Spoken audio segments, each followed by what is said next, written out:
When soldiers found themselves cut off from supply lines, surrounded by cold, and facing nights that could freeze exposed skin in minutes, they didn't have the luxury of modern tents or synthetic insulation.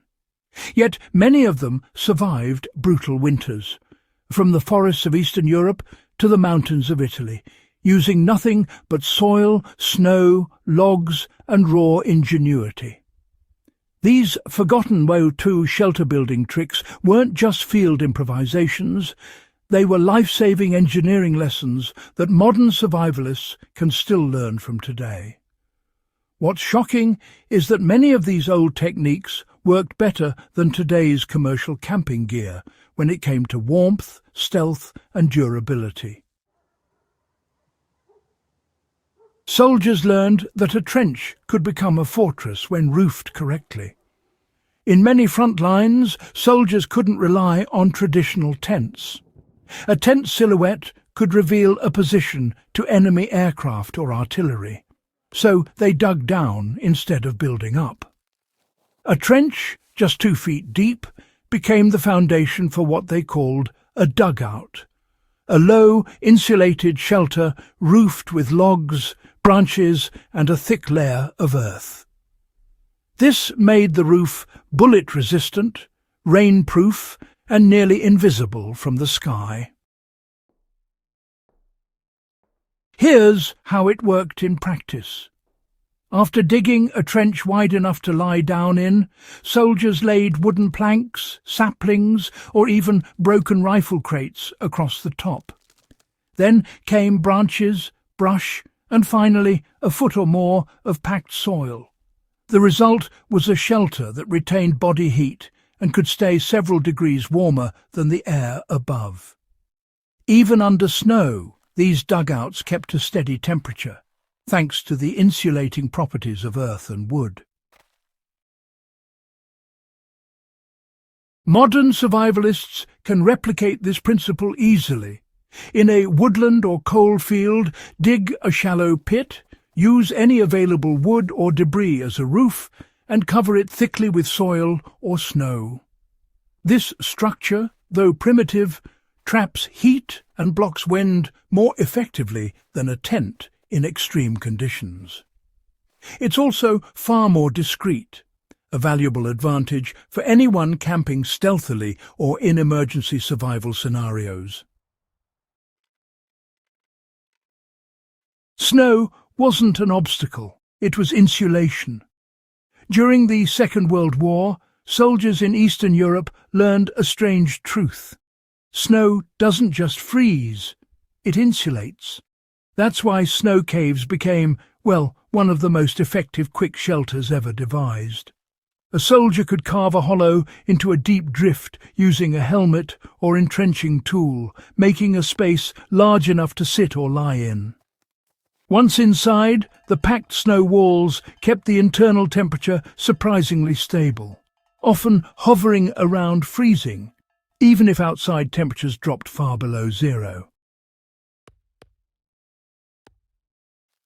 To prevent suffocation, they always created a small ventilation hole at the top and avoided sealing the entrance completely. A single candle or even just body heat was enough to make it bearable. The science behind it is simple. Snow traps air pockets, which block heat transfer. For today's survivalists, this is a lesson in resourcefulness. In a blizzard, don't waste energy fighting snow. Use it. If you're caught outdoors with no gear, find a drift, dig inward, and carve out a chamber just big enough for your body. Pack the floor with branches, grass, or a spare jacket for insulation from below, and you'll survive what would otherwise be a deadly night. The ingenuity of nature and mankind combined. Tree roots and logs, you see, created these natural bunkers that doubled as windbreaks. In forested war zones like the Ardennes and Karelia, soldiers, they used uprooted trees and fallen trunks to their advantage. When a tree tipped over, be it from bombing frost or storms, it often exposed a hollow under its roots. Soldiers quickly learned to turn these root cavities into windproof shelters. Quite resourceful, wouldn't you say? They were clever, those soldiers. They lined the interior with bark or cloth, sealed gaps with mud, and covered the exposed side with branches and snow. The thick root mass above acted as a natural roof, reinforced by soil and wood.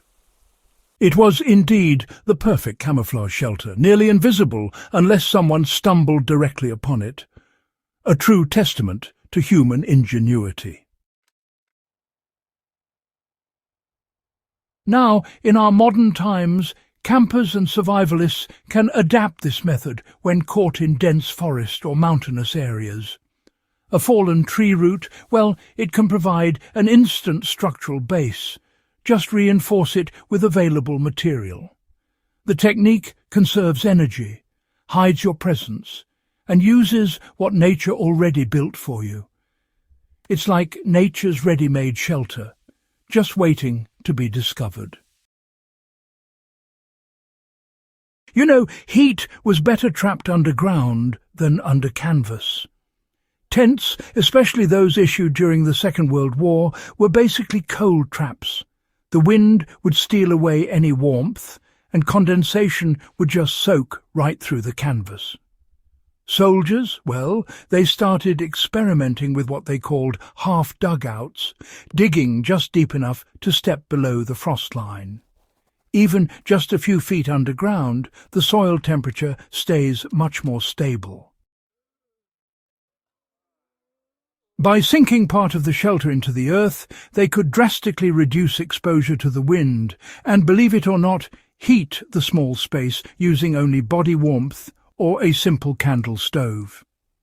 They often built makeshift stoves from tin cans or even ammunition boxes filled with coals, piping the smoke through a narrow vent trench.